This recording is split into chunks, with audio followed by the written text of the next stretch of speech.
जय माँ काली। जय परमपिता परमात्मा। परमात्मा की कृपा से आप सभी बहुत अच्छे होंगे। दोस्तों, आप सभी का परमात्मा कृष्ण काली आदि शक्ति डिवाइन अवेकनिंग वर्ल्ड चैनल पर बहुत बहुत स्वागत है। दोस्तों, आज का हमारा विषय है कुंडलनी जागरण। मेरा अनुभव वह सच जो अक्सर छुपा दिया जाता है। आजकल लोग कहते हैं कुंडलनी जाग गई तो चमत्कार होगा, चक्र खुल गए तो दूसरी दुनिया दिखेगी, तीसरी आंख खुल जाएगी। पर प्रारंभिक चरण और अनुभव को कोई नहीं बताता। लेकिन सच इतना भी सरल नहीं है। कुंडलनी हमारी मूल शक्ति है।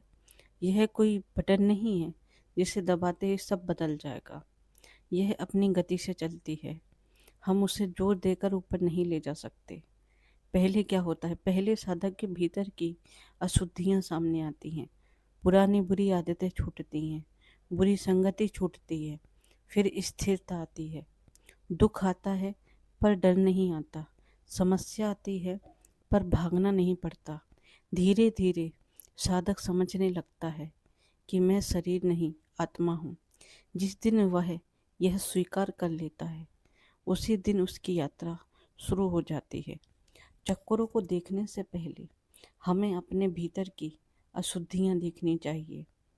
यही असली साधना है। कुंडलनी के नाम पर बहुत बातें कही गई हैं। कहा जाता है कि चक्र खुल जाएंगे, आप डायमेंशंस देख पाएंगे, आपको अद्भुत शक्तियां मिल जाएंगी। लेकिन क्या वास्तव में ऐसा होता है? शास्त्रों में भी इसका वर्णन मिलता है। हठयोग प्रदीपिका में जहाँ स्पष्ट कहा गया है कि यह साधना क्रमिक है, क्रम से चलती है, झटके से नहीं होती है। कुंडलनी जागरण। कुंडलनी जागरण का मतलब है आपकी चेतना धीरे धीरे स्थूल से सूक्ष्म की ओर जाती है। इसका पहला चरण है शुद्धि, दूसरा चरण है स्थिरता, तीसरा चरण है स्वीकृति। यहीं से असली परिवर्तन शुरू होता है साधक के जीवन में। बहुत लोग सहस्त्रार तक पहुंचने की बहुत जल्दी करते हैं, लेकिन मूलाधार से सहस्त्रार तक की यात्रा समय लेती है। यह किसी सीढ़ी की तरह है। एक एक पायदान स्थिर होकर चलना पड़ता है। जबरदस्ती ऊर्जा को ऊपर ले जाने की कोशिश साधक को मानसिक असंतुलन भी दे सकती है। इसलिए साधना का मूल नियम है धीरे चलो, स्थिर चलो, शुद्ध होकर चलो।